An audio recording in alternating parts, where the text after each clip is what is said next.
Selam arkadaşlar, ben Nergis. Bu kanalımın ilk videosu ve sizlerle ilk önce makinemi tanıtmak istedim. Makinem Singer Promise 1408 serisinden. Hazırsanız başlayalım arkadaşlar. Bu görmüş olduğunuz düğme makineyi açmak ve ışıklarını açmak için kullanılan düğmedir.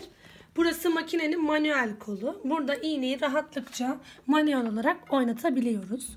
Hemen bu şekilde. Burası makinenin taşıma kolu. Burası makinenin masura pimleri, yani iplikleri yerleştirdiğimiz yerler. Burası masura sarma mili. Burayı ilerleyen zamanlarda masuraya nasıl sarıldığını göstereceğim. Burası iplik tansiyon düğmesi. 9'a çıktıkça üst ipliğimiz ve 0'a indikçe de alt ipliğimiz gerginleşiyor. Genelde kumaşımıza göre değişse de ben genelde 4 ve 3 ayarında kullanım sağlamaktayım. Burası desen seçme düğmemiz. Düz, zikzak, gizli dikiş ve 4 adımda ilik açabileceğimiz dikiş ayarımız mevcuttur.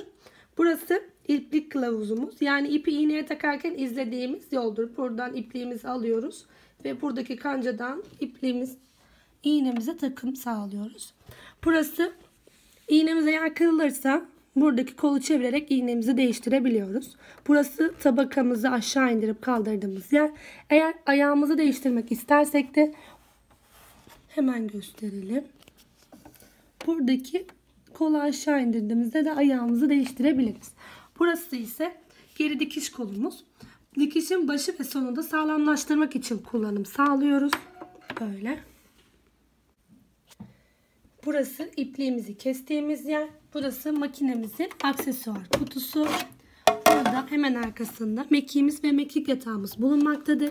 Mandalı tutup çektiğimizde mekiğin içerisinde masuramız var. Yine mandalı tutup ittiğimizde de tekrar mekik yatağımıza takıyoruz bunu.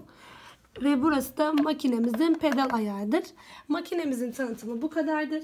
Videomu beğendiyseniz beğenmeyi, kanalıma abone değilseniz de abone olmayı unutmayın.